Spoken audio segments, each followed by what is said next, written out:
Welcome to the Outer Realm with Michelle, and Amelia Pisano. Airing live on the United Public Radio Network, 105.3 FM in New Orleans.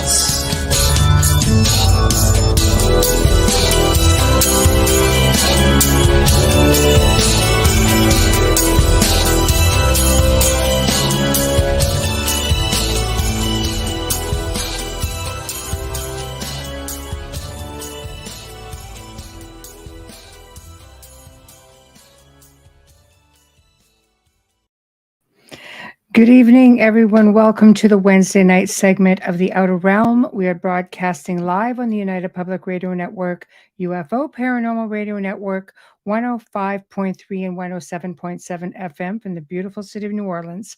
We are fully sponsored by the amazing people over at Folgers Coffee who have been a part of our journey since the very beginning. So huge thank you to Folgers, Amelia, and I could not do it without you.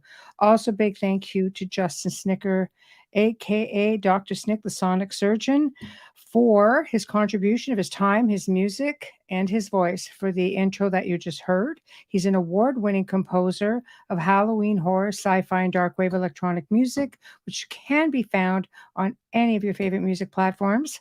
Also, thank you to Steve McGinnis, the artist behind all of our banners and logos here at the show. Check him out on Facebook and Instagram. Also specializes in the Halloween genre, but can do phenomenal commission pieces, books, comic strips, you name it. This guy can do it. So also, it is that time where we want to bring you guys up to speed. That's right. The Paranormal Symposium, Halifax Paranormal Symposium, which is coming up on October the 7th. So pretty soon, actually, about a week and a half. Amelia and I in the Outer Realm do sponsor this event. It's going to be fantastic. And let me see if I could just bring up some of the guests that are going to be there for you guys. Hold on. Stop the presses. I'm trying. I am kind of solo at the moment. Here we go. Great guests. So we have Kim Moser. For those who are all just listening, since we are a family, I tend to forget that sometimes. Kim Moser, Lauren Coleman, Richard Gallagher, Daryl Wash, Chris Stiles. Kim, Daryl, and Chris have been on the show before.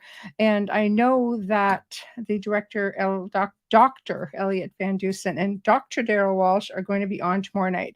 So we're going to have a whole lot of paranormal discussions, and we're really going to touch a lot on the symposium as well, just to give you guys a heads up. They've got a lot of things going on and contests, so on and so forth.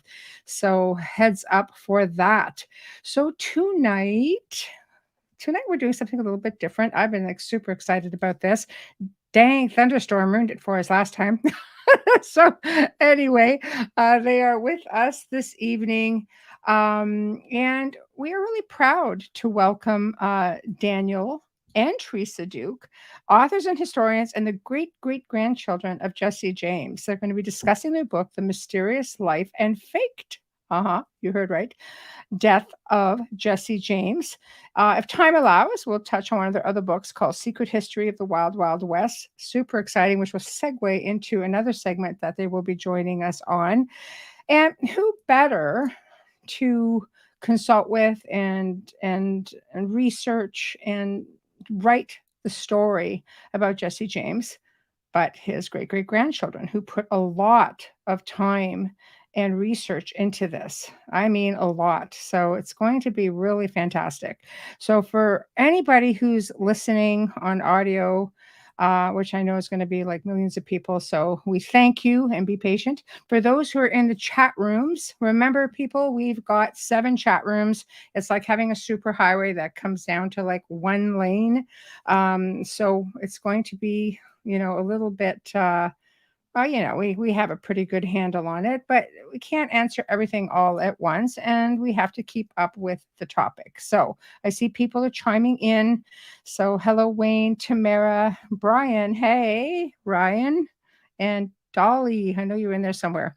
So nice that you guys are ahead of the game, and we're looking forward to hearing your comments and getting your questions. So in the meantime, we're going to bring Teresa on, and we're going to be waiting for Daniel, who's fashionably, actually, he's actually not late. We got a minute to go. Kudos to him. Hello. Hi. How are you? I'm good. I'm good. Thank you for having us on. Oh, pleasure. I've really been looking forward to this because, like, seriously, who hasn't heard of Jesse James? You'd You be know? surprised. There's actually some people out there who are like, who? I'm like, never mind. Too long of a Yeah. story to I'm get like, into. what? Like, for real? Yeah. You know? Wow. Well, I Or mean, they think of they think of the modern day one, the bike rider. that They're like, oh, him? I'm like, no. yeah, we love him. Yeah, what? Yeah. He's dead? What? Yeah. I know, I know. No, you're not wrong with that. You're not wrong with that. I think, people Googling information don't know how to use actual keywords like West, Wild Yes. West, Yeah. you know. Yeah. So we're just going to wait on Daniel, and then we're going to get started. I am, like I said, really looking forward to it, and I'm We glad. are too. Well, that's great.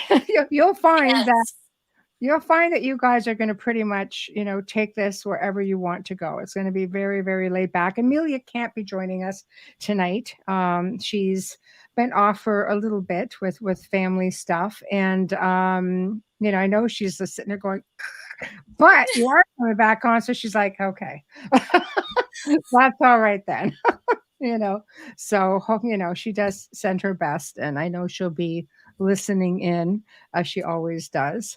Well, Oh, we appreciate you rescheduling for us. I was so oh, upset about that thunderstorm. We need the rain, but I yes. couldn't think of the worst time. And then the internet went out, and I was like,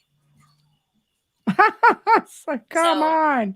yeah. It It's like, actually really? worked out. Like, we tend to book months ahead, and but we always try, and this is really like a popular demand thing. We always try just to do a show, the two of us, like once a month. And when I looked at the timing, I went, oh, I could switch this. This is okay. I was, So it worked thank out you. really well. Yeah. Oh, I was really like ecstatic. I'm like, wait, I have a Yeah. solution. I can't always say that. Yeah. It's Well, we were always really like, grateful. Thank you. oh, you're very welcome. You're very welcome. I see Dan is here. I don't see a camera. Dan, did you give your, well, let's bring him on. Nope, not connected. I don't know if you can hear me, but you have to give permission to your microphone and camera. So I will bump him out. Let him try again. There we go. Perfect. All right. So we'll wait. Give it another whirl. StreamYard is actually pretty easy. I think depending on the platform, it doesn't like Safari very much, apparently. So, Google Chrome apparently is its favorite. So I don't know. We'll see. But anyway, we can, slowly get started as we wait for him to come on. So tell us about, I'll get to, the sort of humble beginnings with the two of you with everything. But tell us about your background. Well, um, I've been doing the research with my family for like over 20 years. We started with my mom. Right. Um, there's not a whole lot to tell. I work a day job. Right. I do tech support, and I do have a handwriting analysis certificate where I can help authenticate signatures. Um, Right. just kind of not a whole lot to tell other than the research we've done with Jesse James, and Right. that's always my main focus. Even with my Right. day job, I think it gets me in trouble sometimes because my mind is not really where it needs to be, and it's always on the other stuff, Right. on Right. Right. the main thing that we have spent our life researching. So Yeah, it's pretty exciting though when you think about it. I mean, when I started looking at my family lineage, it was just once you start hitting on things, oh it yeah, just snowballs, right? And then yeah, you have to keep going. You can't just no, stop. No. midway and, oh, wait, sorry. Yes, I do have Oh to yeah. work today. Yeah. Yeah, and you really do, because it's like there's so much that you can find in your background, and it'll take you down, you know, one rabbit hole and another, and before Yes. you know it, you're just kind of immersed in it. Right. So it's just Right. and it is hard when you are looking at on your day job and you're like, oh, there's all my stats I have to think about today. I don't want to think about that. I want to be retired. Yeah, I have yeah, things to do. yeah. I I got know. research to do. I know. It is really hard. There he is. All right. Bam. Hello, sir. How are you? Pretty good, and you? Well, I'm much better now. Gang's all here. Well, I tried my microphone on my PC and it wouldn't work, so I got on my phone. Oh, So, that's okay. That's all okay. right, It sounds beautiful. So, good. yeah, so we are all good to go. All Um, right. so Teresa was just telling us about, her background in all of this. Do you want to chime in with yourself as well? Or you're just like author extraordinaire? Yeah. Oh, yeah. Yeah. Well, our late mother, Betty Dorset Duke, had started all of the research. She got the ball rolling on all of this. Um, my sister and I had just got, well, we were in college long ago, and mom had some free time on her hands, so she grew up hearing the legends of Jesse James and her family at family get-togethers, holidays, things like that, and she wanted to find out once and for all whether our family stories were true, that Jesse James faked his death and died, or didn't die as history stated. So, Right, or was our family history true, or was the accepted history true? That claims that Jesse James was killed by Bob and Charlie Ford, shot in the back of the head, and right, in 1882. So she wanted to find out what the truth was, and we had family photos, a treasure map that was passed down through the family, and a lot of different items. And she, instead of going to just anybody, she took it to the biggest experts she could find, which was the Texas Department of Public Safety, our state police. wow, Their forensic lab verified that our photos matched the historically accepted photos. And then she took it to the Austin Police Department, their forensic lab. They verified the same thing. And she took it to a third group called Visionics at the time. Then they were purchased by a company called Identics, but they were world leaders in facial recognition technology and sold their software to the military and international airports, stuff like that. And that's wow. what got the ball rolling. And we thought we thought the James Farm and Museum in Missouri would be happy to know that Jesse wasn't killed and that he got away, but that was the last thing they wanted to hear. Yeah, academia and having to change history, Yeah, not really on their top list of yeah, priorities. And yeah, it sounds like your mom was messing around. Like she's just, yeah, let's just go to the top, get this done and over with. Because there's a lot of like you guys went through DNA stuff. There's all this DNA yeah, stuff that you can look up on that and is saying, no, this is conclusive. And yeah. so how do you work? How do Mhm. you first of all separate the legend from fact? Well, Jesse's life up until it was both the accepted history and our family stories agree pretty much on Jesse's life up until, well, after the Civil War. Through the Civil War, he was born and raised in Kearney, Missouri. Um, he fought in the Civil War. He was 14 years old. And Wow. I don't know if you want me to go into details on No, why. please. That's your show. You take it where Okay, you want well, it to go. thanks. He was 14 years old. He wanted to fight in the war. And little backtracking on that. A lot of, in history books, a lot of the people, most of the time you see the Civil War started in 1860 and, lasted 4 years, and that was that. Well, in Missouri, in Western Missouri and what's now Kansas, the fighting had been going on for about 10 years before that, almost 10 years before the official beginning of the Civil War. So, Right. you'd have guerrillas, and just it was like mob justice. You'd have guerrillas form like the Red Lakes in Kansas. They would raid homes in Missouri, and at first they were saying they were doing it to free slaves, but they were killing people, stealing everything they could get. One of the preachers on the Kansas side would kill preachers in Missouri and take their whatever he wanted for his church, stuff like that. Wow. It got real bad. So Jesse's farming. He's 14 years old, um, and they live in western Missouri. Well, and a group of Union-backed guerrillas, the Red Lakes from Kansas, rode onto his farm.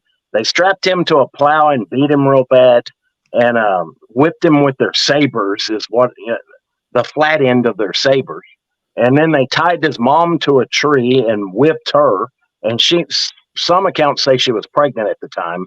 And then they hung his stepfather, Dr. Reuben Samuel. They didn't kill him, but he had permanent brain damage after that. And so, I could understand why Jesse would want revenge, especially when you're a 14-year-old kid. Oh God, yeah. All that anger and testosterone. Yeah. It wasn't so much politics. It was it was basically defending your property, your life, and your family. Right. And a perfect example of that, like Jesse, he fought for the Confederacy. Cole Younger and the Younger brothers also fought for the Confederacy, but the Younger family were Union backers. They supported the Union until Union-backed guerrillas murdered and robbed their father on his way from town. So that's why Cole Younger and his brothers joined in with the James Gang. Well, with the guerrillas, and then after the Civil War, the James Gang. It got real. It was, people like, and I like it. It's easier. You don't have to think as much sometimes, but you want everything cut and dry, black and white. And there's a lot of gray areas though, and much of history is just full of gray areas. I don't take it. I don't try to condemn anybody for anything they did in the past. There was most people, Hitler, I condemn, but I could ramble on about that. But anyway, it's a whole other show, man. Can't air us on YouTube though. Yeah, well, there was one quote I liked was it was from Louis L'Amour, and I can't quote it verbatim, but he said people should know not to judge. You don't judge people, or you can't judge people based on the canvas of their time. They can only be judged from people in their time, not in any other time. So I always liked that. So I always try to remember that when I'll read something, because we've had ancestors who were Northerners, ancestors who were Confederates. That was their fight. It's not mine. So I try not to judge them. War is a whole other cup of tea though. The rules it's an entirely different world. Exactly. Oh, yeah. Whole new ball game. Yeah. They play by their own rules. Completely different. And you can't judge because, you're not in their shoes. It's about survival. Right. It's about, in some cases, revenge. It's about, like you said, Dan, just protecting what's yours because, it's a free for all in times like that. And people do kill mercilessly for no reason. In a way, when I look at a lot of them were farmers, and they were farmers, and then they just turned into guerrillas fighting to protect their territory, and they were just kind of thrust into it. Right. Well, and it reminds me of the way Jesse fought. I mean, he was one of the younger of the guerrillas. He was only 14 when he started, but he had a couple other friends around the same age. And in our current time, they would have been considered child soldiers. And it shocks me. Unheard of in our time. Yeah. Wow. I mean, the world they do this, in certain parts of the country. The world goes crazy over stuff like that. What was acceptable back then? I mean, they wouldn't take too kindly to that nowadays, Exactly. So he basically went in and at 14 years old, went in to protect the family honor and the family property and do his part. Yeah, and his brother Frank.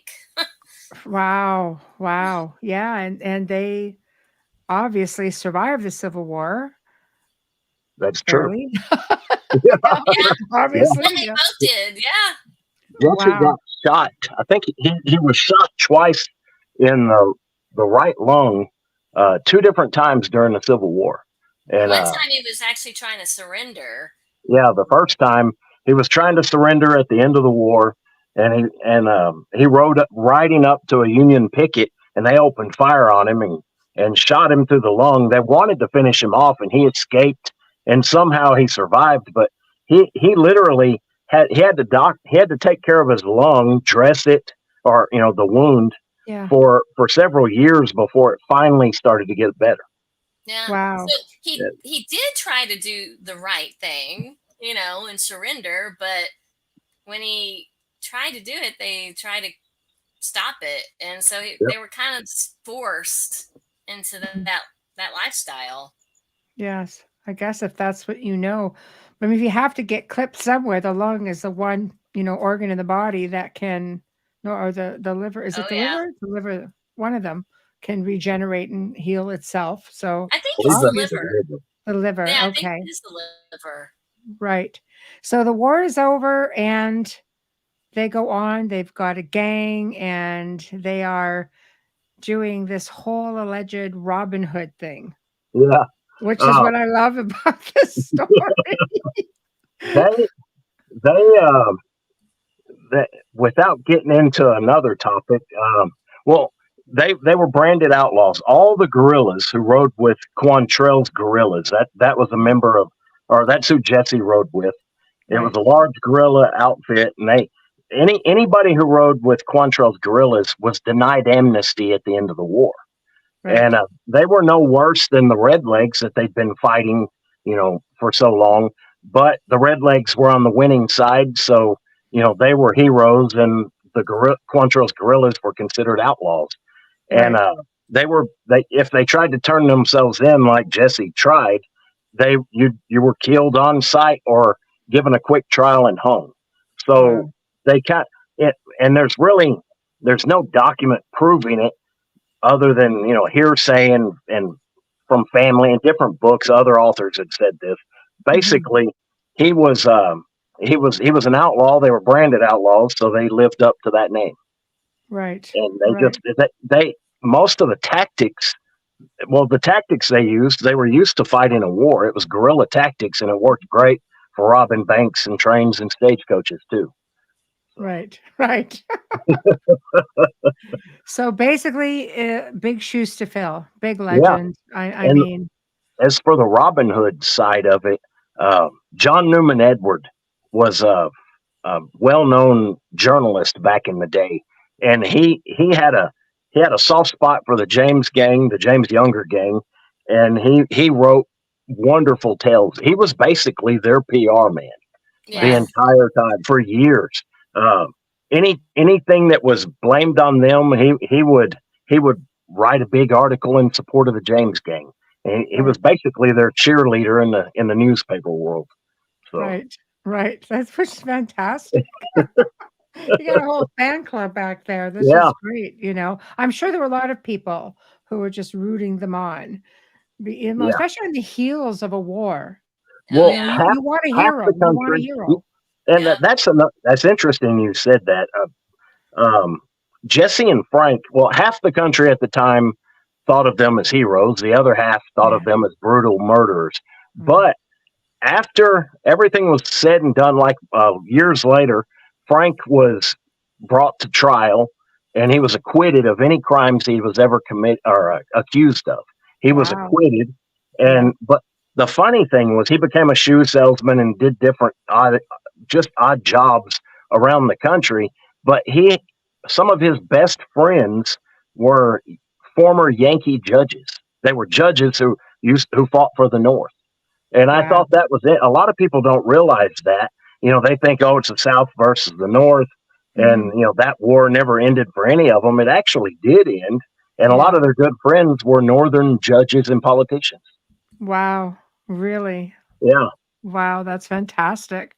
And So Frank gets to get into a normal life pretty much for the Yes. most part. I mean, if Frank James can actually, if you can Have actually a call normal it life. as normal Yeah. as possible for who he is, and Jesse just keeps living the outlaw life. Oh, Yeah, well, and he wanted out. yeah. I didn't mean to interrupt you. Sorry, That's Teresa. okay. No, that's Uh, okay. Jesse had wanted Yeah. out, and he had tried to. A lot of people don't realize he tried to fake his death in 1879, Oh, um, and it didn't work.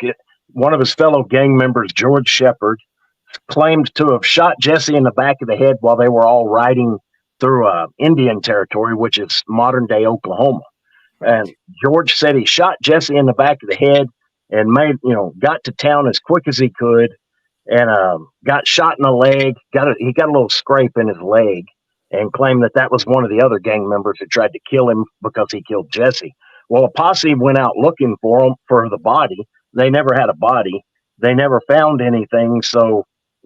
And then a few weeks later, Jesse was spotted in another town, and it hit the newspapers, and that chance was shot. Right. He couldn't say so. They kind of set a precedence there. He was wanting out. He didn't want to keep up that life. He already had a family here in Texas before that, and then in 1882, his brother, or his first cousin Wood Height, was in a gunfight with Bob and Charlie Ford. Wood was sleeping with Bob and Charlie Ford's sister Martha, and Martha had a farm. Martha was also sleeping with her farmhand Jim Gibson. So it was a Jesus. little weird love triangle. A Yeah. fight broke out, and Woodhite, Jesse's cousin, shot the farmhand and killed him. And Bob and Charlie shot Wood, and that was the end of Woodhite. So they passed that body off. That's the body that was passed off as Jesse in 1882, when the world believed Jesse was shot in the back of the head. Right. So there's the body they were looking for. Yeah, and the funny thing is, people would deny it.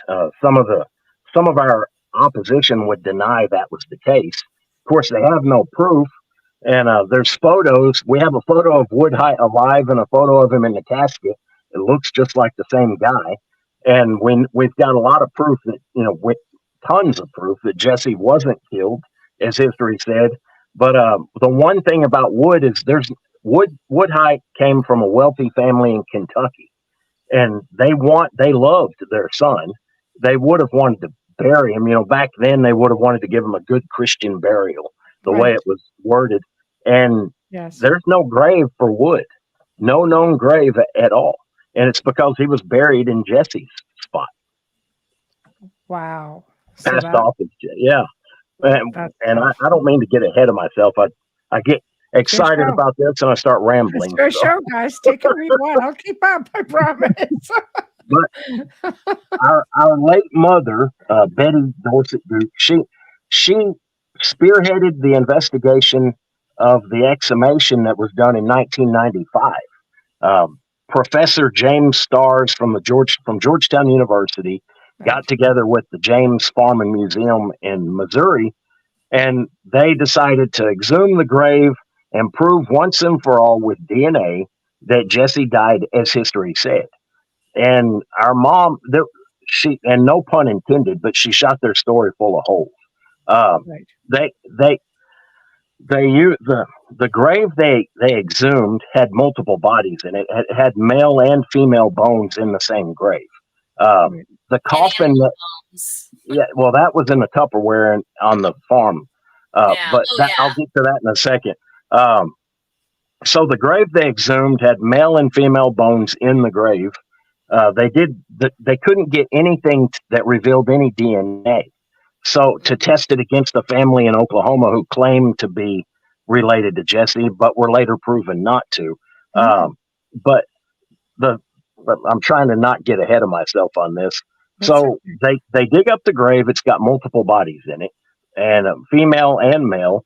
And the coffin that he was alleged that Jesse was said to have been buried in didn't match the coffin at all. The one they dug up didn't match it at all. So they couldn't get any DNA out of any of the bones to test. So there was the original grave that Jesse was buried in was on the family farm just a few miles away from the cemetery they did the exhumation at. In 1978, the curator of the museum dug up part of the yard, and he found a dog tooth, a hog tooth, some human bones, and he put it all in a Tupperware bowl and kept it. And he would pass out little pieces of bone as souvenirs to people. But Jesus.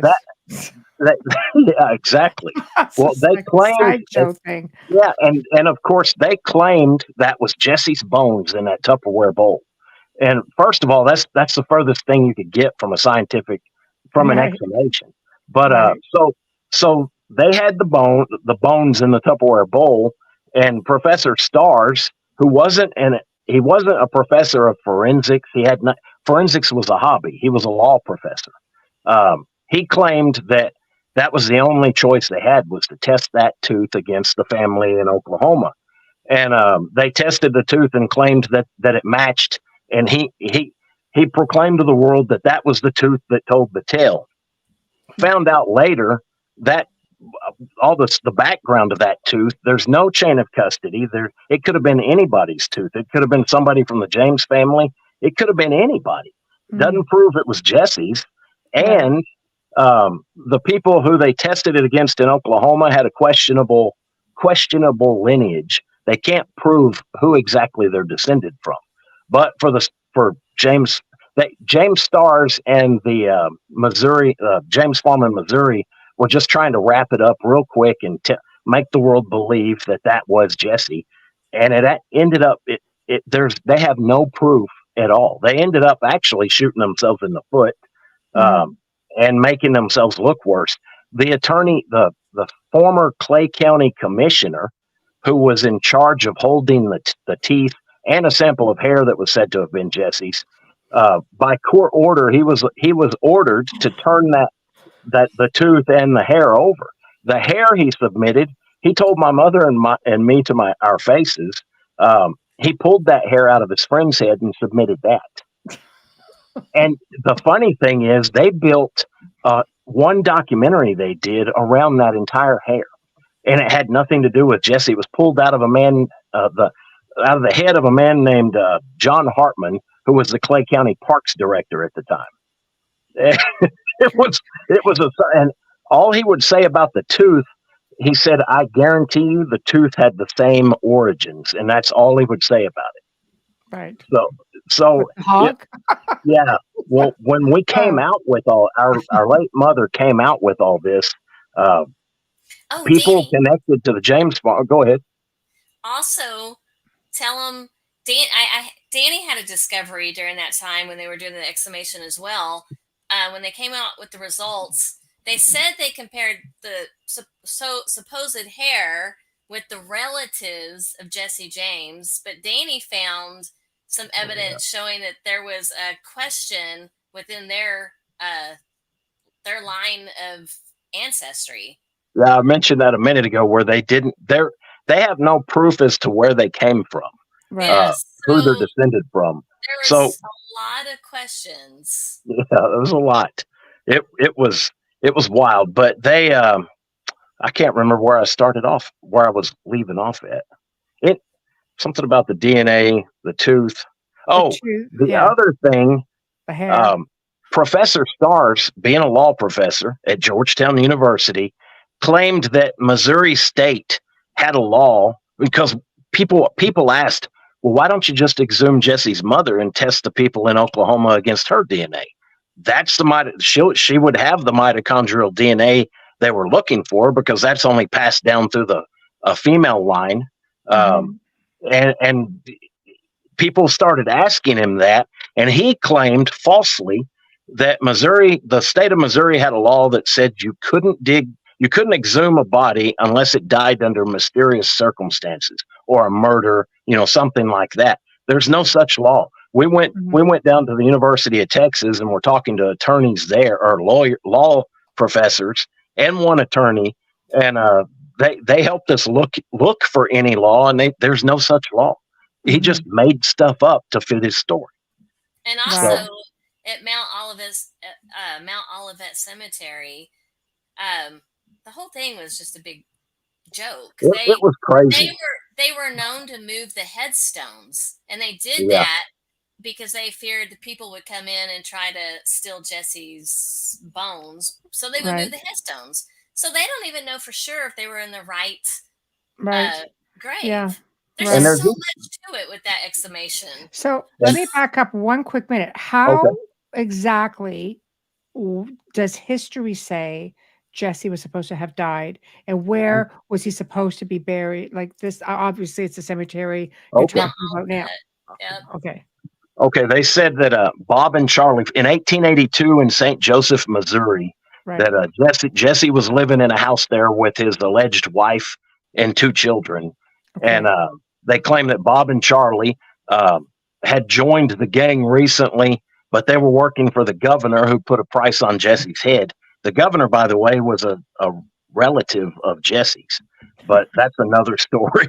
Another rabbit hole. Full circle. Another rabbit hole. I love it.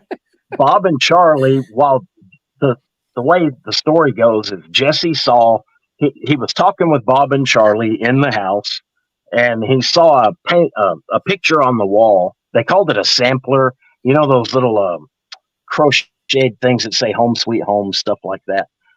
He saw that. It was hanging on the wall, and it was crooked or needed dusting. There's there's a couple of versions of that story. But anyway, he got up on a chair to either straighten it or dust it or both, and they shot him in the back of the head. That was it. That's the historical story. That's the end of it. But if you've ever been in that house in St. Joseph, Missouri, the ceiling in that room is so low, you'd have to be 5 foot tall or shorter to have to get up on need to get on a chair to dust a picture. It's a very low ceiling. So there's stuff like that. There was supposedly an exit wound in the head. I mean, we can get into the forensics of it. We talked about the tooth and the hair, but there was a lady, I can't remember her first name. Last name's Babcock. She's with the New Mexico State Police, or was, and she's a firearms expert. They asked her to reenact the alleged killing of Jesse James, and the gun was a .44 revolver, and it was basically point blank range with a .44 revolver shot in the back of the head. Jesse would have had no face left. I was going to say there would not be much left at all. Exactly, it would have blown his face off. Yet there's no exit wound in the body. Right. So there was not even a scar or bleeding or anything. He wouldn't have had a face. So there's a lot of different experts. Our photos match, firearms experts, DNA experts. Another thing with the DNA that they were dancing around, they claimed that there wasn't a living relative, and that they had done extensive research to found that there were no living relatives. So they had to exhume this grave. There was a living relative, and her name was Sue Laura Hale. She lived in California. She was a direct descendant from Jesse's mother, so she would have had the mitochondrial DNA. Yes. And they never contacted her. So Mom contacted her. She went, Sue Laura Hale went to her doctor. He extracted, blood from her, got a DNA sample, and submitted it through a strict chain of custody to our DNA doctor in San Antonio. And when they tested it, our DNA doctor tested her DNA, Sue Laura Hale's, against our late mother, and said there's a definite relationship. But if you want to, he said, in a case like this, you have to cross all your T's and dot all your I's. Basically, and cutting it down to what he was getting at, he told us we need to exhume everyone from Mom's dad to his mom and Jesse. So we need to, every generation between Mom and Jesse, we need to get it. We don't have to dig up, and I feel like I'm rambling. We don't have to dig up the grave. All you do is bore a small hole into a grave, and you can retrieve a dime-sized piece of bone. And that's all that's needed. But anyway, when Mom pointed out all that, everything, and there's a lot more to it, but everything she pointed out, she wrote in her second book. and that's when the death she got a lot of death threats from people who were connected to the group in Missouri, and Wow. the FBI got involved. They Must be threatened, like families sticking together trying to get the truth. Right? yeah, they threatened Mom, they threatened Teresa and me, but Wow. it was mostly aimed at our late mother. But anyway, the FBI got involved and put a stop to it, and it kind of went over from there. So we just Holy kept on. cow. That leaves me like, I'm speechless with that. It's I mean, here you are just trying to dig up the truth about your ancestry, and it's turned into a bit of a crapshoot, you know? yeah, Like, Oh yeah, well, my mom went into it thinking, people would be happy when yes, she, yeah, yeah, that he didn't die. and we Wait, still so and it still seems so weird. things. It's like you've got an old West outlaw. He was an important part of history in that part of yes, history, but yeah, why would somebody go to those links to try to shut somebody up from searching for a truth?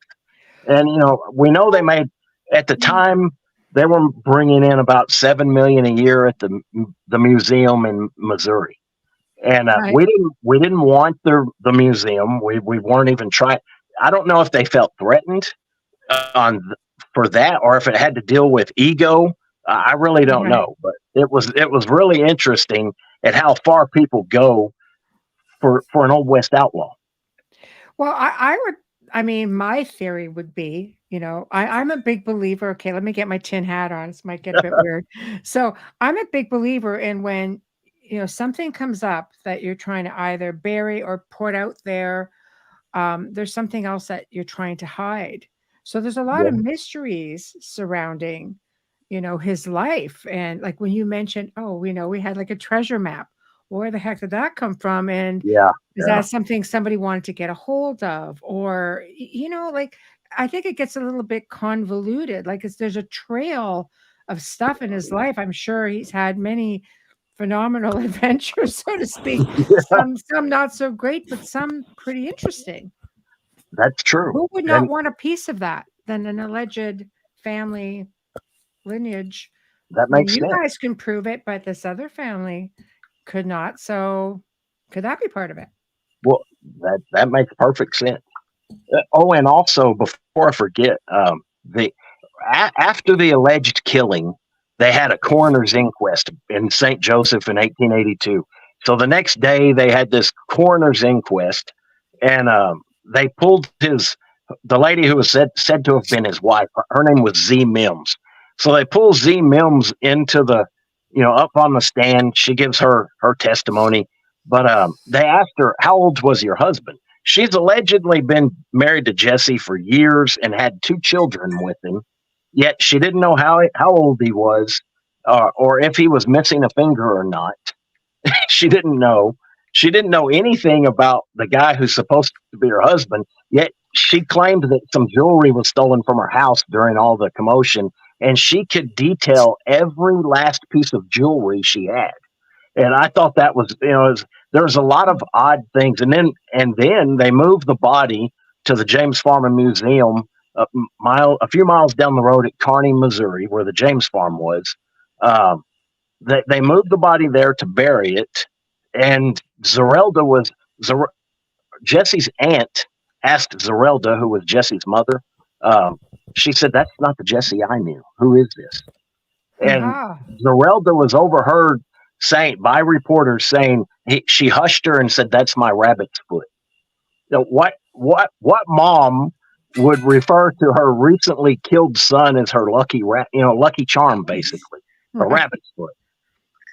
So Wow. and then there Yeah. and it just keeps going. But and Right. then there was legends of one of the pallbearers. Nobody knew who the guy was. They called him the Tall Stranger. And Teresa, that was a huge find she made. She found a photo in the Phillips collection, which we have in our book. It was of Jesse at his own funeral, standing with his mother. Our great great grandfather Jesse James standing next to his mother at his own funeral. And at first, for anybody who doesn't know anything about that, it seems crazy that you would, if you're an outlaw and you're wanted and you faked your death, why would you even be at your own funeral? That does, Right. it just seems crazy. But the thing is, nobody knew what he looked like. The only Right. people who knew what he looked like were his gang members and his family, and Right. which is another reason the Pinkerton Detective Agency, who'd been that at the time they were on par with the Secret Service back in the day. They Right. didn't even know who they were chasing. Right. So Well, they also they did a big write up on the funeral that day, and they were all talking about the mysterious pallbearer that no one knew who it was, and yeah, that's when we kind of came to the conclusion that was probably Grandpa Courtney, aka Jesse James. yeah. Wow. And then when Teresa found the photograph, it matches our great great grandfather, whose photos have been verified by experts as being the same Jesse James. So it was just awesome that we actually have a photo of him attending his own funeral. You have to love that, though. It's Oh, pretty yeah. brazen. It's pretty brazen. Very, Yes. very. Very sure of himself. Yeah. Oh, yeah. So, I mean, yeah, that's just so. He was known as being very bold. So, Right. Right. they Right. said he had no fear, and that kind of proved it. Right. Oh my gosh. So you guys are going through all of this oral history. I mean, kudos to your mother, really, Yeah. for Yeah. Oh, keeping yeah. that completely alive. And you're growing up with this, because at first I thought, God, how would I feel if I found out my great great grandfather's Jesse James? I'm like, freaking on. So, you know, but sort of how I felt when I found out I was related to William the Conqueror. It's like, yes, okay, well, at That's least we've got a cool. little bit of warrior spirit in Oh, there. That's fantastic. wow. Yeah, right. Oh, that's really I cool. have a long Templar line, lineage, so as you can Cool. see. Oh, Yeah, wow. but that's for another show. People don't ask. Yeah. I want But, to sit in on that one. oh yes. I want to. That sounds really cool. Yeah, well, you know what? Yeah, very fortunate. But again, like we were talking about at the beginning of the show, once you get started and things start snowballing, you're just like mind Yes, blown, and it's Yeah. hard to stop. Yeah. exactly. Well, and another thing, one of the, aside from our opponents and the people who sent death threats to our late mother and all that, one of the big hurdles that she had that always irritated me and Teresa and her, when a woman, it was that thing, and of course it started, I think her first book came out in 99. Women seemed like they took a back seat to male historians, if that makes sense. I'm sure it does. I mean, Yeah, just because she was a woman, people they had that attitude like, well, let me take a look at that little lady, you, just to make sure you're right, that kind of attitude. And it right, was, that always bugged me. right, And right, that was another reason of that, and a lot of other reasons why Teresa and I vowed to continue the research. right. I think it's great. Like, from the time you started your research, or I guess your mom started the research, to the time you wrote the book, how many years have you guys, did you have to delve into that? Almost 30 years God. now. I was Wow. gonna say Yeah. it start like my mom knew, like always heard the stories her entire life growing up, and she always told us about it. And Yeah, it was, right after we graduated, she decided to pursue it further. right, And so yeah, I mean it's been since probably like Danny said 25, 30 years now. It's just right. Yeah, it's and it's over just 25. I ongoing. love it. Yeah. And And I then you never get get to that bored with point, it. it makes me feel old, so I quit counting. Yeah. Well, yeah, I mean, aside from the fact that it put you through the ringer, besides that, Yeah. because the whole FBI thing, the threats, Oh yeah. so Yeah, you they guys, really did attack my mom. They yeah, Well, even yeah, after she they really passed did try to away, attack her. she passed away in 2015. and she was buried 5 days later. Before she was even buried, some of the same people who were connected to the death threats were posting things on websites all over the internet, making fun of, like, drawing pictures on Still her attacking her. obituary pictures, things like that. So Yeah, there's they were yeah, still it got attacking her even real. after she passed away. Terrible things. That's just to me So like, it was the more that they came, the more they attacked her, even after she passed away, the more me and Danny were like, we're just going to keep Yeah. going, keep doing it. yeah. Well, and it shows, in my opinion, that shows fear on their side. I was Like, gonna say, yeah. yeah, yes, So, yes. That's just like, to disrespect somebody, um, and because you can prove lineage, they cannot. Therefore, it takes away that credibility as a researcher myself. Because I'm one of those, as any good researcher is going to get in there, find the information, cross-reference it as many times as you possibly can until you can't find anything else. And if you have somebody else exactly. who can't do that, it's shut the F up and Yeah, just And take I, it. and I, you you're right. know, Yeah, right? and I, and I think that's why they viewed her as a threat, because Yeah. she stuck she to the just kept facts. finding, yeah. Yeah. And she found sources to back up those facts. So, Yeah, and I think that's Exactly. why she was viewed as such a threat. So And I she was a think, woman. They didn't like well, that. that too, and she yeah, she opened up the can of worms. yeah. Yep. Right? That's She's right. the one that was Oh, responsible yeah. for paving the way for us sitting here tonight, these books all being published and all being, Right. so the public, now the world can see it, and it shows the truth. And you're going to have Yeah. some opposition because they can't prove their truth. And That's hey, true. I mean, if they're listening tonight and they'd like to come on with you guys and share their version of truth, okay, Yeah, I'm not opposed to it if you guys aren't, but I think, you have to be able to back up what you say. You can't just turn into bullies thinking you're going to scare the other side off. It's not how it works, because the other side comes fighting with evidence, that's right. which brings me to it. So when you started your research, you started with photographs, you started, I mean, for you, your mom did a lot of the legwork for you, right? You got the DNA, and in the end, you know, how did you keep going with that? I mean, you used handwriting analysis, Teresa, to put towards Yes. that research as well. Yeah. We Did you used get the certified handwriting so you could do it? analysis.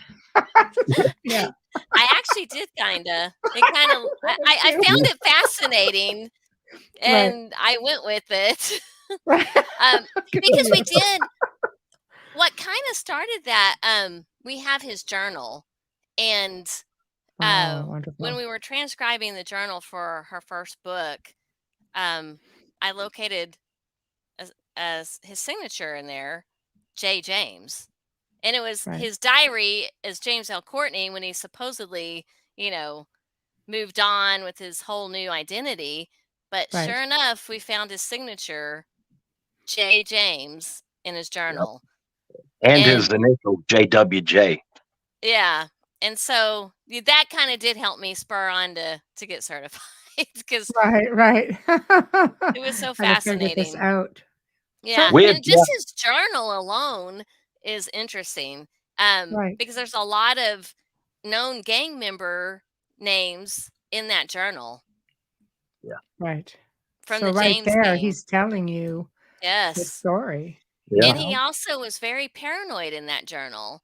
Um, he lived out on an old farm in Blevins, Texas, when he did create this new identity.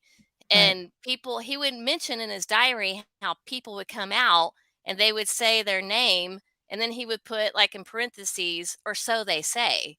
Like, he was Yeah. so paranoid. Why would a Mm, normal farmer just, be that paranoid? He didn't right, trust anybody who came out there. right, right. Well, now, I mean, with DNA, which brings me to this question, has ancestry got y'all as officially the descendants? Because that would shut everybody up. Did you use like ancestry.com to get additional information, or did you have to, since you already knew that, We his don't great great use grandpa? according to, and I don't want to get anybody in trouble, but Mhm. according to our DNA doctor or he we shouldn't use 23andMe or anything like that. He said, well, he does testing, not to, and he wasn't trying to bash that. It's Yeah. got its purpose, but he said, well, he does DNA testing for state and federal agencies and police, different cities, and he said, and this is his words, 23andMe has its place, but it has no place in the court. When it's Right. good enough to convict. And he gave me one example, and this is a horrible example, but he said there was a girl in Missouri who had been abused by her brother, her father, and her grandfather. They all lived in the same house. Right. She got pregnant by one of them, and this was a couple of years ago. I'm sure it's even more advanced now, but they identified exactly which one. He said, with that DNA being that close in a family, I mean, that wasn't the first time. That was like I guess a common practice in that family. Right. But he said, when their DNA is that close and you can pinpoint which one of those three was the father. That's yeah. Yeah. He said that was just one example he used, but they're not as thorough. Like, they don't do the extent of testing that exactly. It's like generic. Even when I got mine done, I never dealt with any of those. I went to an actual like national lab and got everything done. We did too, and that's what we did. Yeah, and we do have the DNA connection. So we put our we submit. Mom had hers tested against Jesse, or against Sue Laura Hales, who they both have the same mitochondrial DNA, but I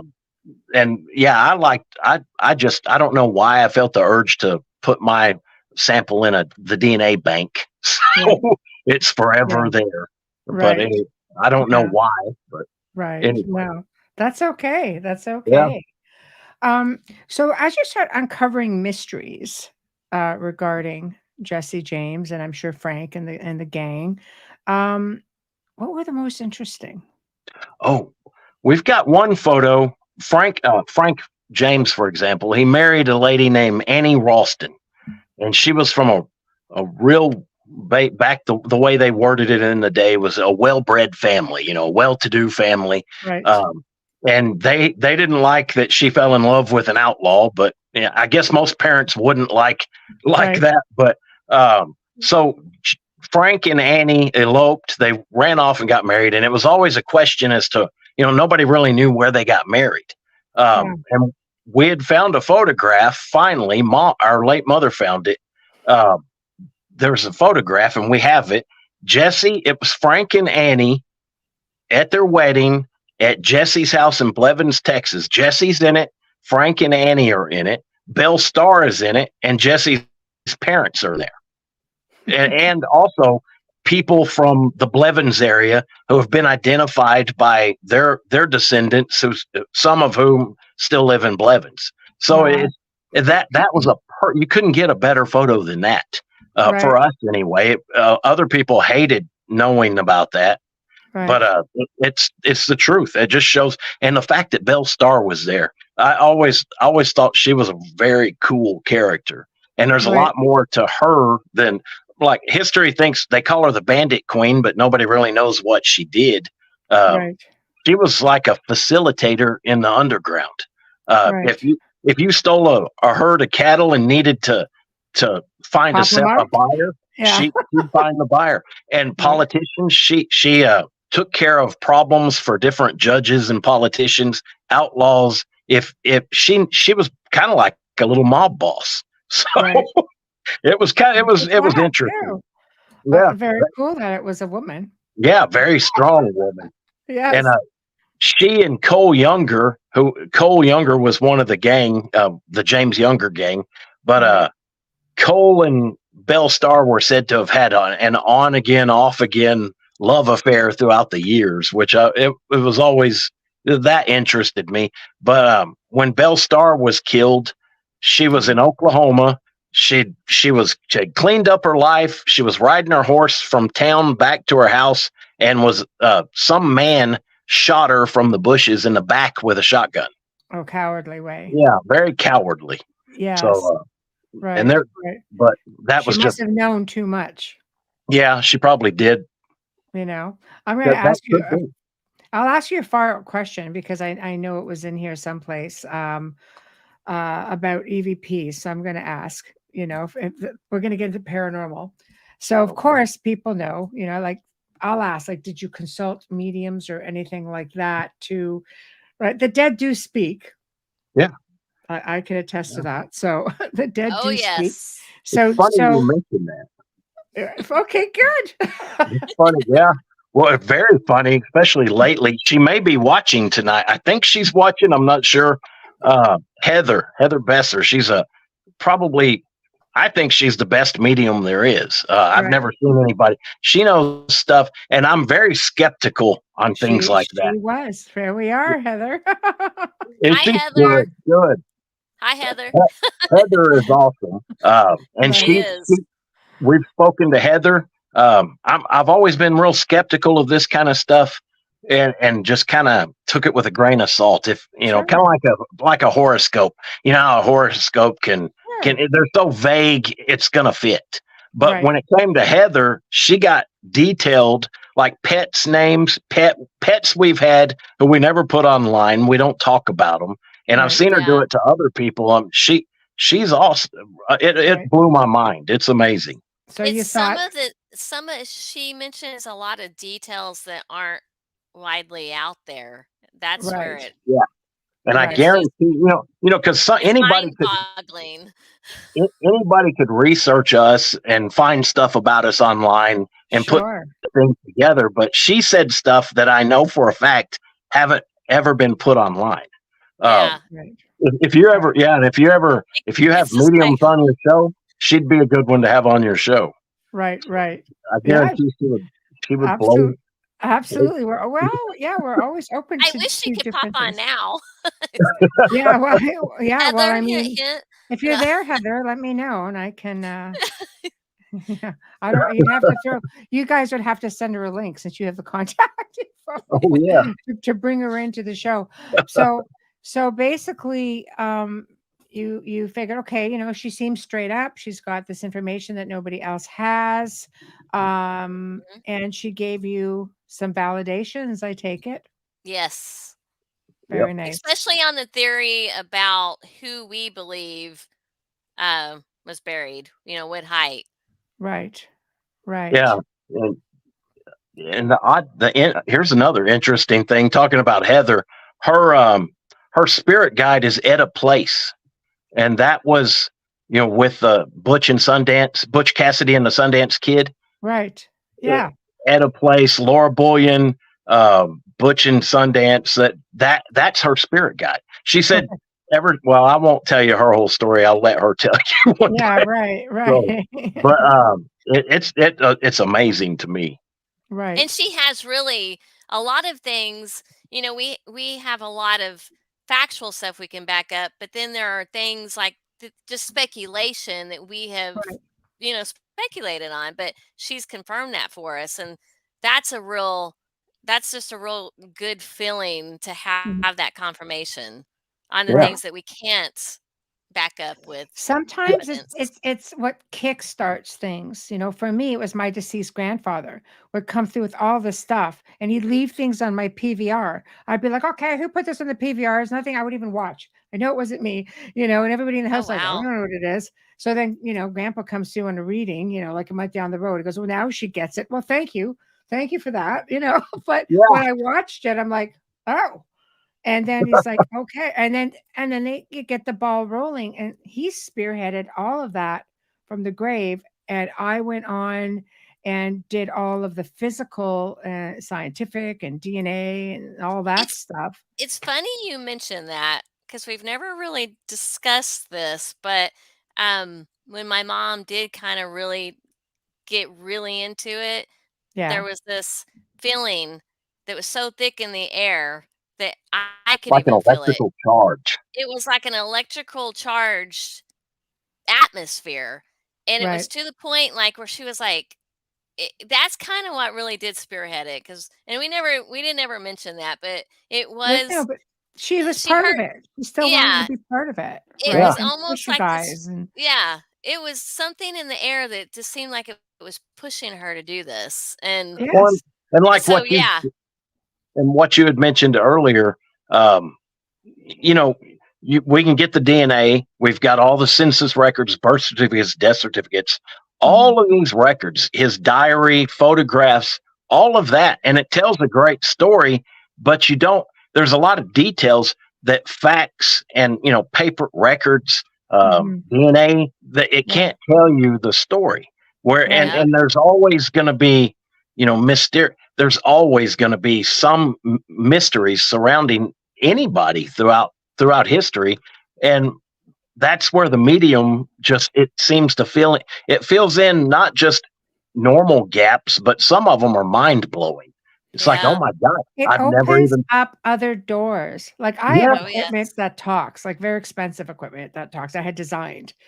So, I mean, and a spirit voice will come through and it's that person. Yeah. And it's almost eerie at first. You're kind of like, "Oh," and, when you're hearing it from them and you're hearing the voice and it's familiar, it's sort of like comforting in a way. So you take the information and for what it is, and it's almost like for me, my grandfather's like I'm sitting there having a conversation with my grandfather, and when he's done, he goes, "Okay, well, call again soon." All right, whatever, grandpa, you know, and then you get all of the same stuff validated by different people, Oh, gifted yeah. people, so that Mhm. because I mean, just to prove a point, I would read with 3, 4 different people whom I felt were really amazing, and they all Mhm. validated one Yeah. another. So it's like, okay, Oh, wow. See, well, That's that's all. really yeah. it helps. That It that did would for be me because you really have to remember amazing, I got yes. spearheaded by a dead Especially guy. from 3 Your different mom at Yeah. least was alive. yeah. Yeah. You Oh, know? yeah. I totally am like, okay, so my dead grandfather's telling me all this stuff. I really need to get into something that's gonna validate some of this for me because I have a really logical brain and it's Yeah. really, really tough because when you research, you want to see what's black and white. You want to touch it. Yeah. You want to Right. be Yep. able to, you want it to pop you into like another place and say, okay, Well, this is Exactly. yeah, and you Yep. can't, and that exactly right, and that's where I think the spiritual side of it combined with the science, the logic, the facts right, make it adds to the story. It adds right. a huge part to the story and fills in the blanks that you wouldn't have otherwise been able to find. Right. No, Yep. it's true. It's true. And I just want to make a comment. No, I don't find it eerie at all. I've been hearing dead people my whole life. It's just sometimes when you have like when my grandfather's been dead like 30 years, Uh huh. Mhm. it takes you back a minute. It's just like, Yeah, oh it's an wow. emotional I think it's Very more much that so. emotional connection Very that much it's so. like, Because "Oh, yeah, yeah. because as a True. medium, like I hear dead people, I see dead people, and I'm completely okay Yep. with that.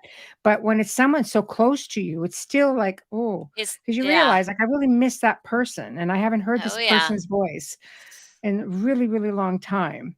So Yep. when they're trying to push you on your path, like I have no doubt your mom is behind here going, you know, maybe you find yourself going into a certain path or a certain direction, but you don't really know Mhm. why. And it could Mhm. very well be Jesse himself, it could be your mother, it could be other family members who are all there saying, Yeah. "We're right here, Yeah. just Yeah. ask."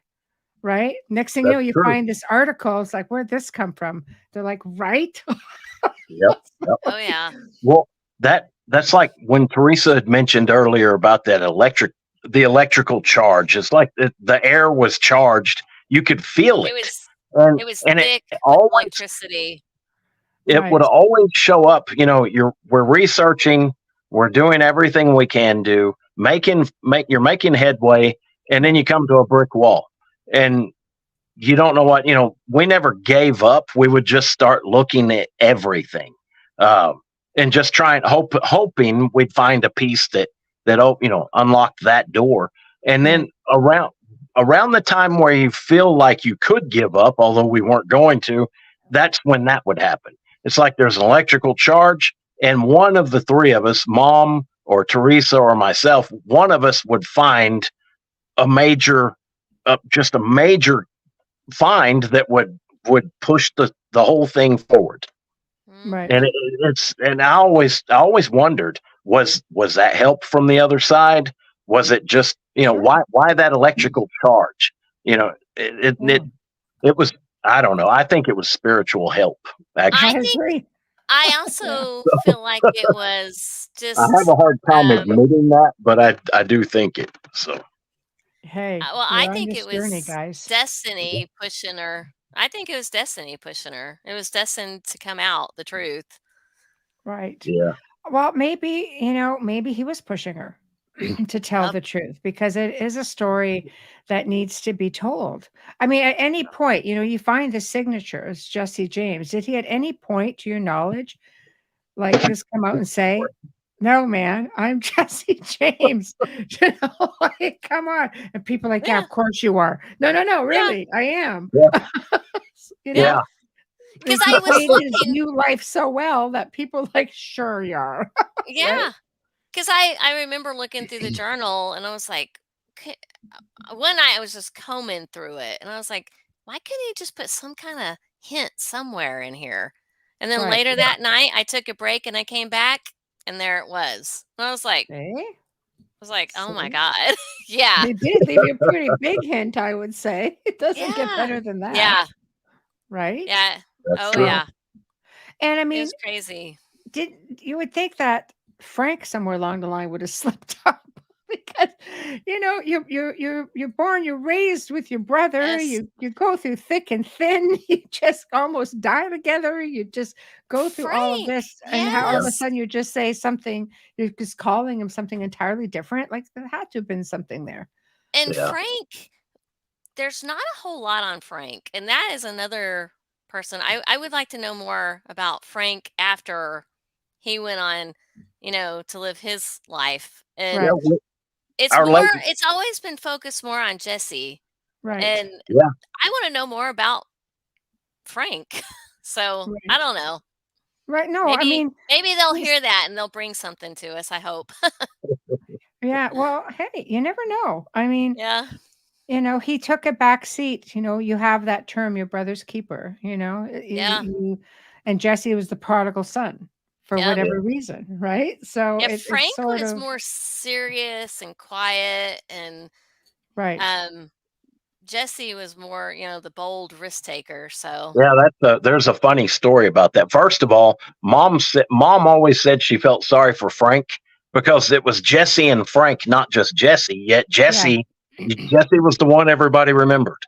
And we always wondered, was it because of his name? It wasn't just his name. He has a cool name. Because of his alleged death. Everybody wants a hero. Yeah. And why do people get more famous when they die? This guy was murdered, cold blood. That's right. Yeah. That's just like artists. Most artists, they're starving during their life, painting their art, and then after they're dead, suddenly it's worth millions. So yeah, exactly. It's amazing. People want to know, like here, I'll give you an example here. It's just a basic question. Did he have a favorite food or favorite meal? Like, people want to know who these people were personally. And stuff. He did like honey. And he also liked spicy sausage. Like hot, spicy sausage. There you go. That's a nice combination with the honey. Yeah. And another thing he liked. One of the things he liked. Oh, sorry. Sorry. No, one of the things he liked that shocked me was he loved fine china, like teacups and saucers. Oh, really? Yeah, which I never would have dreamed. An old West outlaw who'd been shot up throughout his life and made, tough as nails, loved fine china. So do it with style. Yeah. Yeah. Right. Do it with style. Spirit medium Daniel says, I have 20 minutes from the real Wild West and Tombstone, home of the Birdcage Theater. Amazing place. Oh yeah. Amazing place. Absolutely. So, yeah, that's this craziness, all of it. But I love the personal aspect of it because it really makes him more real and more human, Yeah. because we all, the legends are legends. Oh Yeah. yeah. We look at them larger than life, and sometimes we forget that no, these people were real. They were Mhm. human beings that had lives, they had, families and likes and dislikes. Like, are you guys still discovering things about him, or have you pretty much got everything?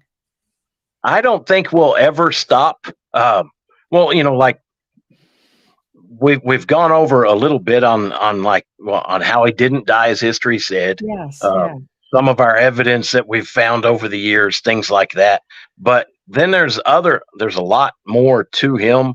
Yeah, Um, well, let's go. We've the technically have about 40 minutes. okay, well, So the go. treasure the Yeah. treasure map, for example, Yes. that was passed down through the family. My late gr- great aunt Judy, she was something else. She was a character, but she handed them. She had the map, and then she passed it on to my mom. She passed the map on to my mother, and we couldn't figure out what the map was showing. It was just geometric figures, and it had code written.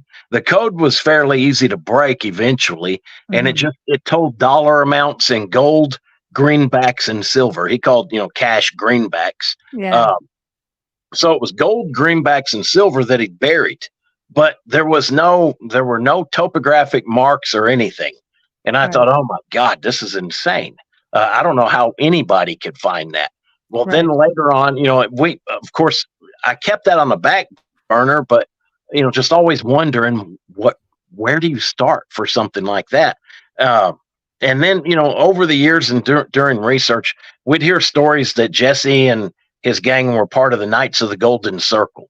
And the Knights of the Golden Circle were a secret organization, kind of like a Masonic organization, only Mhm. they were pro-Confederate. And during the Civil War, they were basically like the spy branch of the Confederacy. And they would everything they did was meant to slow the movement of Union troops, burning Mhm. bridges, tearing up railroads, stuff like that. And then after the Civil War ended, they were said to have changed their mission from. Of course, the war was over, so they lost that. But they wanted to refund a second Civil War and gain money any way they could. Uh, Enough to refund a second Civil War. And Right. I thought, okay, maybe that sounds like two football teams who are rivals. One Right. loses, they always want a second shot, that kind of Right. thing. Right. So going on with that, I started researching as much as I could about the Knights of the Golden Circle. And I'll say right up front, they lump people in like Albert Pike, Jesse James, and others. And there's Right. no proof that Jesse or Albert Pike were any part of that. There's no proof. I've never, or if there is, I have yet Mhm. to see any proof that they're a part of it. Right. But it's easy to lump people into a group when you don't have written records or any proof. You Exactly. can say anything. But you I got a mean, they map. could say Captain Kangaroo was in it, and who's Yeah. gonna prove them wrong? Right. So, That was but true. um, they had this. There was a treasure template that, according to the Knights of the Golden Circle lore, they allegedly got all the money they could any way they could, and not only once they got it, they would bury it. Like they'd rob a shipment on a train, they'd bury the gold, stuff like Right. that. And they didn't just bury it in any place; they buried it according to a template, a layout that they already had. And Mhm. there was a guy who came out. He was a hoaxer. He claimed to be Jesse James. Um, Back in 1945, I think is when he came out. His name was J. Frank Dalton. He's been proven to be a hoaxer. He also claimed he was Kit Carson, claimed he was a U.S. senator, all kinds of stuff. Oh But the boy. guy wrote his handler wrote a book about him, and there were things in it that he obviously knew something about the treasures, and he knew something about Jesse and the gang. He wasn't a part of the gang, but he had more knowledge than a person should have. Right. And so we got to look in. I kept researching the template and kept that on the back burner because I didn't have a scale to it. And you can see it in my book, or you can even do a Google search for like Knights of the Golden Circle treasure template, or you can type in KGC treasure template, and you'll probably find it. It's a rhombus with 2 concentric circles and little, it looks like bird tracks and stars, stuff like that. Well, I had that, but I didn't know the scale. It's hard to find anything if you don't have a scale on a map. So put that on the back burner. Couple years later, Wagner Carr, he was the former attorney general for the state of Texas.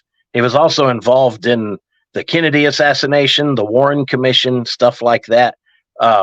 He was real interested in Jesse James. So he would call my mom and they would talk. And at first he didn't like her. Well, he didn't like her because she wasn't backing his story.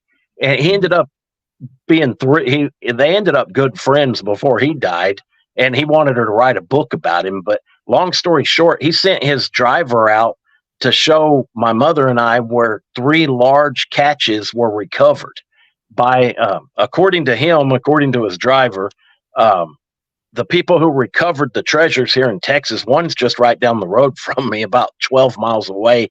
The Texas Rangers oversaw the recovery of the treasure. And I asked Wagner Carr, I said, well, where did the Texas Rangers take it? And he never would answer me. I didn't think he would, but I had to try. But he showed us 3 locations, and I thought, okay, now I know exactly where these locations were. I wonder if that template would somehow line up with that. So I got the template, turned it into a transparency, got onto Google Earth, laid the template over it, and played with it, and it matched up not only with those 3 sites, but it was right on Jesse's property in Blevins, Texas. So I thought, okay, it blew my mind. I thought, I finally have it. Now I've got a scale. Well, and then years later, it kept going from there. But the template, it turns into, there's 3 of them. They're all the same shape. There's a large, medium, and small. It's 3 of them. They turn it, everything about the scale, the dimensions, everything to do with that template ties in with Christian, Jewish, and occult Kabbalah. And it goes on and on back through that. Not only that, it ties in with the Kabbalistic tree of life. There's also a template in that shape that stretches from Bruton Parish Church in Williamsburg, Virginia, to Victoria Peak, New Mexico, where a large treasure back in the 50s, actually it was the 40s or 50s.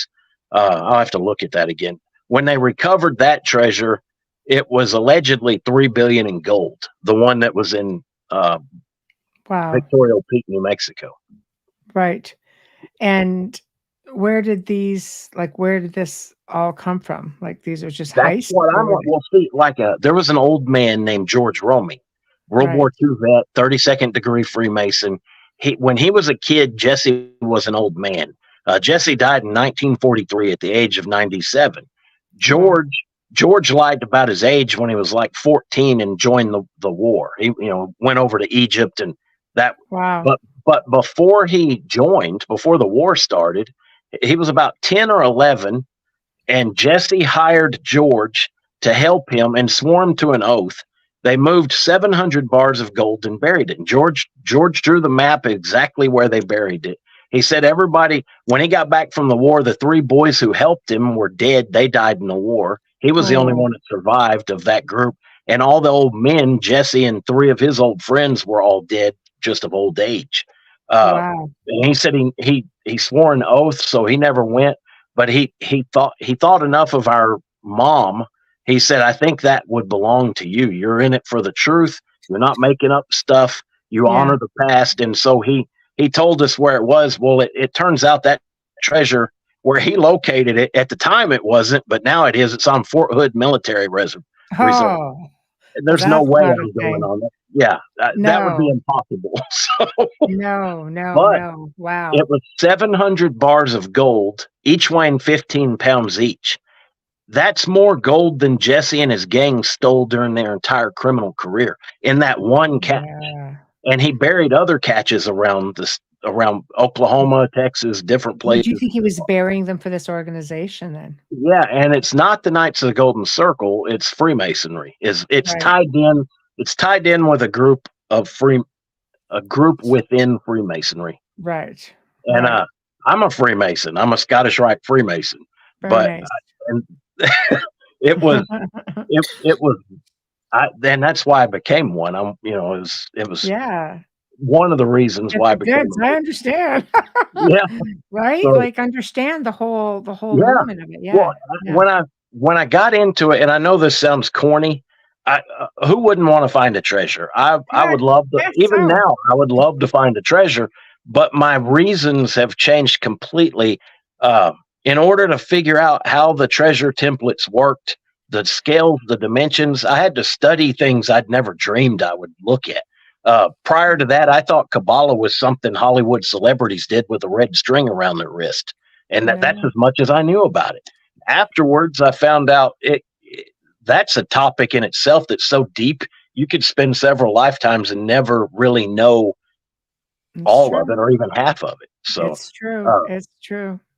I know. And I read about, well, Aleister Crowley. He's not considered a nice character by most people. But he was so far ahead up here. Like the whole, magic schools and things like that go some of his writings I found answers to the questions I had. Jewish rabbis from the past and the present. Just studying everything I could. And Christian Kabbalah, that one's a mystery to me. There's a lot of writings from the past about Christian Kabbalah, but it kind of disappeared. I really don't know. I know Rosicrucians, some consider themselves Christian Kabbalists. The Jesuits, I know. Exactly. And then there's different groups. There's different groups like the Jesuits, according to some, are considered the bad guys, but then again, others consider the Masons the bad guys. So I always try to keep open-minded and not, but it's been. I know. There's definitely a lot of groups involved in the story. Yeah, a whole lot. Right.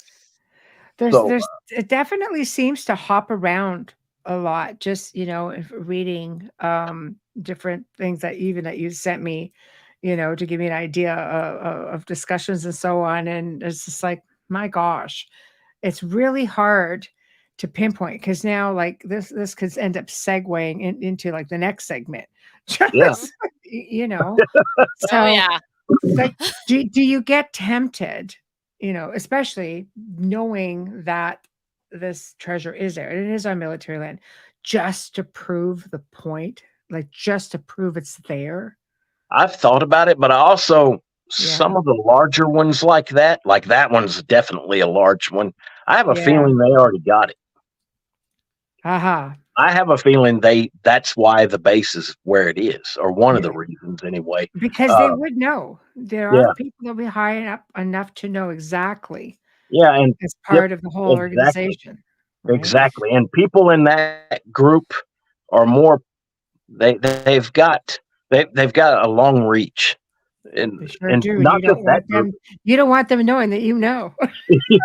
Well, I've wrote about it, so now they all know. So. Well, shit, honestly. Yeah. But and the corny part that I was getting at earlier was just that. I thought, hell, I'd love to find some gold. And then you start finding out everything that went into it. And it ties back. It's almost like doing your genealogy only of an organization and people connected to one another. I ended up tracing it, Jesse, there's Albert Pike, goes back to the different Freemasons in the U.S. to some of the founding fathers. It goes beyond them to Sir Francis Bacon, who was considered the founding father of modern day Freemasonry, Rosicrucian, the Royal Society, a lot of different groups. So I thought, okay, he's the guy who started it. He wrote a book called The New Atlantis, which seems to be a blueprint for America if you look at it in that light. or what America was supposed to be. But I thought, okay, this is the guy who did it. And for about 3 days, I was satisfied, and I had nagging questions that ended up going down a whole new journey from Francis Bacon to his mentor, John Dee, who was involved with, the Enochian magic, Enochian, Yeah. all that. Yeah. From John Dee through other alchemists and learned people to Jewish rabbis, famous, most famous in their own religion, but then it went back to I traced the rabbis through a line from Spain, Portugal, different parts of Europe, the UK, Not back to surprised. a rabbi known as Rashi, who was the favored court guest of Hugh, the Count of Champagne, one of the founders of the Templar. I know. And I thought, oh my God, it will went. I had no doubt on this, so I wrote the book and I submitted it, and I thought, oh my God, now there's no turning back. People are going to think I'm crazy as hell, and I didn't know the publisher had sent a copy of the book to the current Knights Templar Grand Master Timothy Hogan. Ouch. He wrote a glowing endorsement of my book. And in his endorsement says that I cracked part of the code dealing with the Templar treasures from the temple in Jerusalem, which will be the next segment in November, guys. I look forward to I it. know, I'm sure people are just like, what? So yeah, that definitely will be interesting. But that's what I'm saying, where your research has just taken you down a rabbit hole that I'm sure you did not expect, because when people think Jesse James and Frank James, they sure in hell don't think Masons and Templar societies and Templar treasure and people just don't think that. No, especially on this side of the world, like you don't. My mom really didn't know when she was doing this just what she was opening up. She just thought people would be happy that Jesse faked his death and lived to be old. Okay, so with that being said, you think that's why you're getting so much resistance on everything? It could be, and actually, what plays into it? I think you hit the nail on the head. It's interesting. One of the funny things, I remember when I first joined the Masons, I thought, okay, finally, now I can talk to people who know exactly what I'm talking about. Right. Most of the guys in the Blue Lodge don't know anything about that. I mean, they're good guys. I'm not trying to talk bad about them, but they don't know anything. A lot of them don't know much about the Templar and that topic. Right.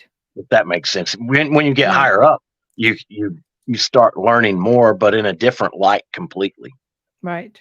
So. Right. Yeah. Well, I mean, that's not something that anybody, especially back then, like they really were secret societies. And now they seem to be more open about it. Like I have a collection of what they would call odd fellows, which were very okay. Well, I actually bought out an Odd Fellows Lodge, and I have other pieces. Oh yeah, because I mean, all these poor guys are like 90 years old, and their furniture is like 500 freaking pounds, and so they're just like, can you just clear it all out? I'm like, yeah, of course I can, because I love thrones and stuff, right? That's pretty cool. Oh, I do. And these things are like one of a kind because they were done by the prisoners of a prison in their city. Wow. Or town at the time. Yeah. As a rehabilitation program. And the prison's also closed now. So I've got these original pieces of hand carved masterpieces. Like the Grand Master's throne has to be like, 8 feet tall. Wow. I know. It's just that's really cool. I'll send you pictures. I'd like to see it. Oh yeah, unbelievable. So I understand, and they tell you things like, okay, well, here's some of the rituals, and they give me these booklets, and I'm just like, holy crap! Oh wow! I know. I'm like, they're real. They're like, oh yeah, go ahead. Wow. Because they're just, I'm sure it's not like the real hardcore stuff. That stuff never sees the light of day. But you never know. I'm getting props, and I'm getting I have like ceremonial swords. Oh, wow. And Grandmaster swords. And I'm just sitting here thinking, they're just loading up the truck. So that's really cool. It is That very is. cool. I was very honored to have it, to be Yeah, entrusted with I it. think art. If unless I'm mistaken, like in cemeteries, I love looking at the old sides of cemeteries, Yes. and you'll see their initials. That it's IOOF, International Yes. Order of Oddfellows. Yeah, Yes. Yes. yeah, Yeah, and and then you have that up there and the different symbolisms and and there's so many other groups. There's like the Knights of Pythias, and then oh, there was groups like the Order of International Order of Improved Red Men. Oh, there's a lot of stuff. there's It, all kinds yeah, that all kind of stem back to the Masons. yeah, So I find it super fascinating. I really do. Oh yeah. And according, to, my friend Dolly, who was just in here a little while ago, the Scottish Rites Masons are the only ones who derive right from the Knights Templar. yeah, Yes. Yes. yeah. That's Right? what I've heard. Yes. But Yeah, I Correct. actually read that today. I was doing some more research. there's also the York Rite.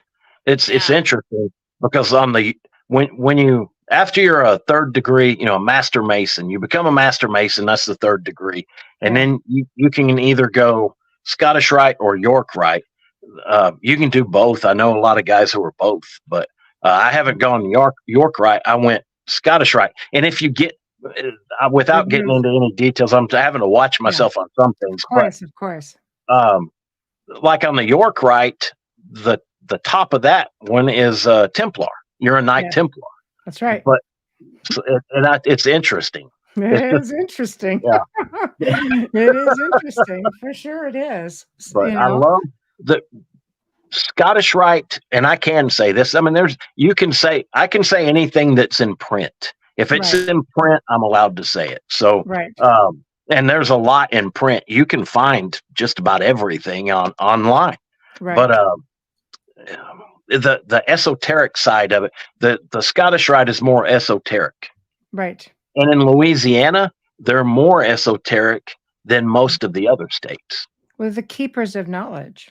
Yeah, Louisiana's Scottish Rite can perform certain rituals that the other states can't, Right. and I thought that was interesting. That I is very Yeah, interesting. It is. There's so much in there, and I find it interesting that you sort of picked up the torch and that you have your great grandfather who somehow was in the middle of all of this. And I also have another friend who they found proof of a settlement in Wisconsin of Knights Templars that came in a really long time ago. wow. Is that So tied in they with worked their way through. Now this site hasn't even been like totally researched yet, but they have found things there that have Oh. symbols that have only been seen in the Holy City. Oh my God. I'd love I to would love know. to see that. I would just like to know where because I can hook you up. okay, I that will hook I you would That up would love. be wonderful.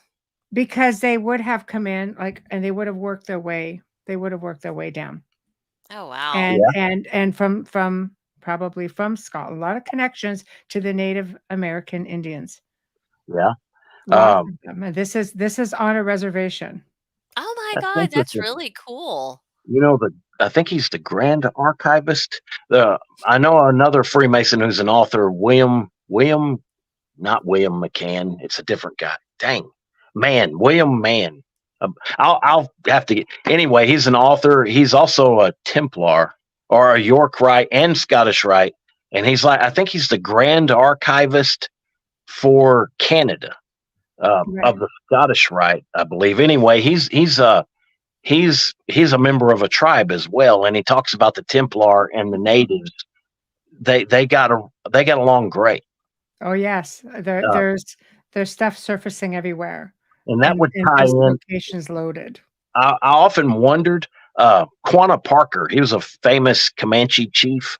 Right. Uh, he we talked to his grandson. My late mother talked to two of his grandsons, and their wife. They were both married to the same woman.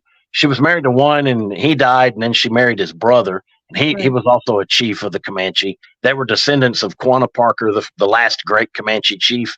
Um, Jesse buried some gold on Comanche land in Oklahoma, and it was allegedly 2 million in gold back then. So that, Wow. I don't know how much that'd be worth a lot more today. That would be But worth a lot more. the thing about, without getting into it belongs, Yes, of it course. sounds corny because I sound like those old guys who are like, it belongs in a museum. I But know. but it's the relationship with the Native Americans and the Templar and Right. people like Albert Pike. He had a great relationship with a lot of different tribes, Cherokee and others. Mhm. Right. Very good. He would represent, I think it was a Cherokee tribe or Choctaw. I think it was Cherokee. Albert Pike represented them in a legal case against the U.S. government, and because of Albert Pike, the government paid the natives a large sum of gold. I love that. That to me I is love really it. cool. So I think a lot of stuff was hidden on native land. I do too. I mean, How far north did Jesse go? he I'll went tell you if you're warm. well. Well, Northfield, Minnesota is I think the northernmost robbery he'd made, or Right. documented robbery. But there are people that say he was up in Wyoming, Canada. Albert Pike was in Canada shortly after the Civil War, just because he didn't want to, people were after him. After Right. Abe Lincoln was assassinated, Albert Pike went on the run, and Right. then he was pardoned later and came back. But Right. and it's not just Jesse. That's another thing. Here's another cool thing. In the diary we have, Jesse's diary, he mentions a trip he and the guys went on. And it was him and known gang members. It was basically without saying it was like, tell us you robbed it without saying it. If you look at where he was, lines up with old news articles of robberies that happened. Same time, same area, everything. They went to Shreveport, caught a riverboat, went down to Natchitoches. Yeah, Natchitoches. I think they call it Natchitoches. Yeah. Well, there's Natchitoches on the Texas side, Natchitoches on the Louisiana side. But anyway, he rode back. He and the gang went north. They stayed the night at a man's house. It was named Gervais Fontenot. And I thought, who's this guy? Anybody he mentions, we would research everything we could on these people. So I'm researching Gervais Fontenot. He was a retired U.S. Marshal. I thought right off the bat, that's odd. Why would Jesse have anything to do with the Texas Marshal or U.S. Marshal? But Jesse's father-in-law, his wife was Mary Ellen. Her dad was a Texas Ranger. Captain. Captain Thomas Hudson Barron. Captain Barron, what a lot of people don't realize is Texas Rangers back in those days, one day they're rustling cattle, the next day they're a Texas Ranger. It was just wherever they got money. Who's left standing? You're now a ranger.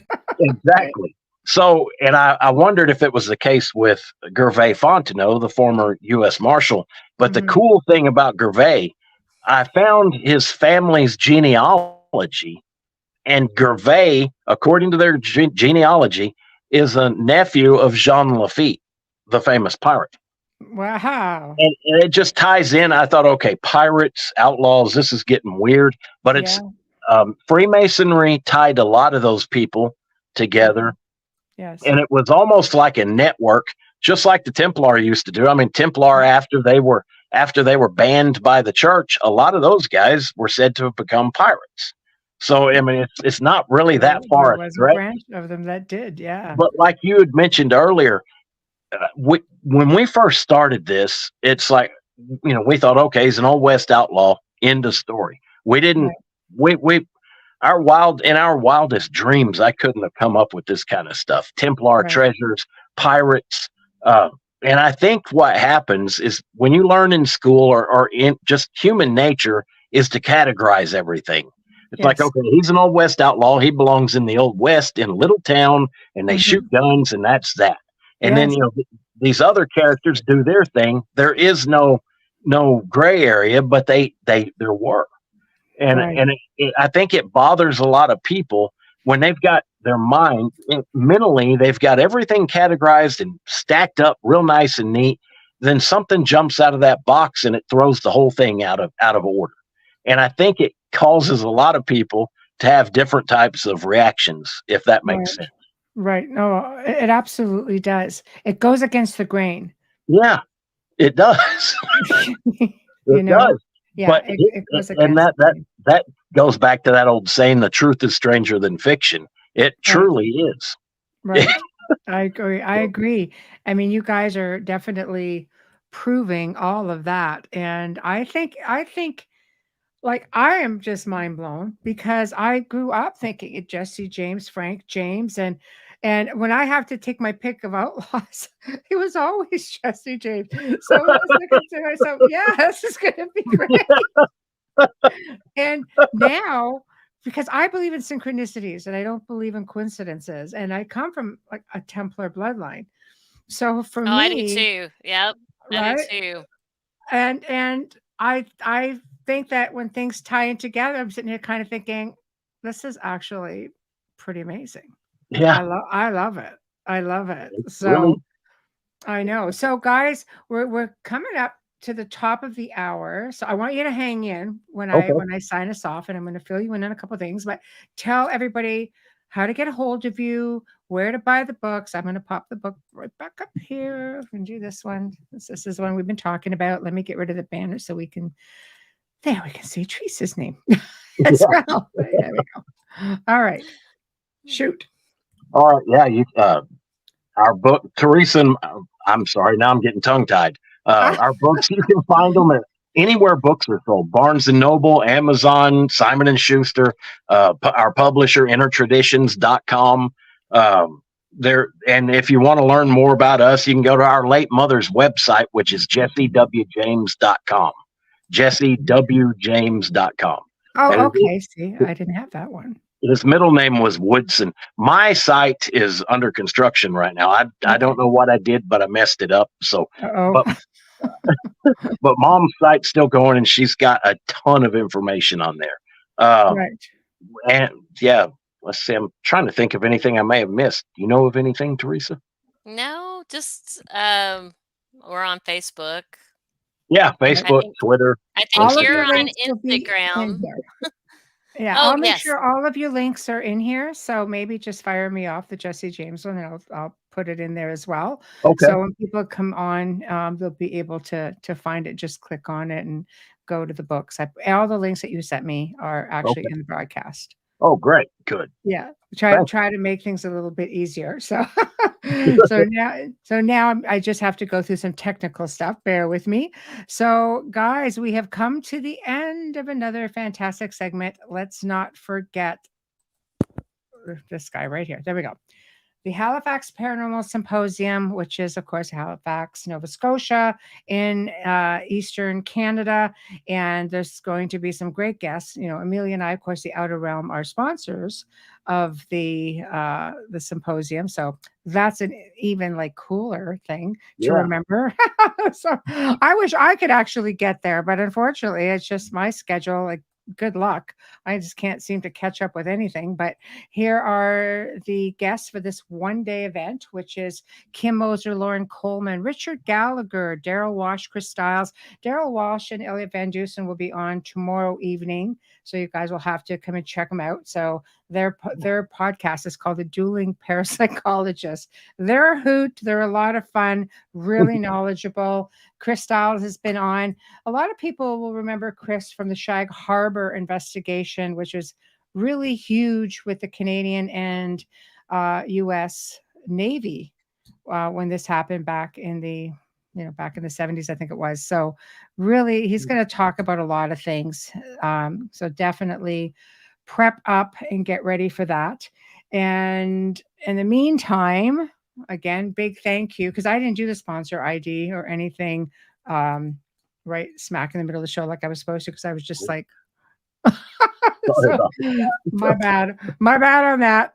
So anyway, big thank you to Folgers Coffee for sponsoring us tonight and every night. We appreciate you so very much. Thank you. Big thank you to Justin Snicker, aka Dr. Snick, the Sonic Surgeon, who is an award-winning composer of Halloween, horror, sci-fi, and dark wave electronic music, which can be found on all of your favorite music streaming platforms. He is the voice in the music that you hear on the intro every single show. Big thank you to him. Big thank you to Steve McGinnis, the artist behind our banners and logos. Check him out on Facebook and Instagram. Tomorrow night, as mentioned, we're going to have Dr. Elliot Van Dusen and Dr. Daryl Walsh. So tune in for that. It's going to be a hoot. Till then, guys, behave. We'll see you tomorrow night. Good night. Good night.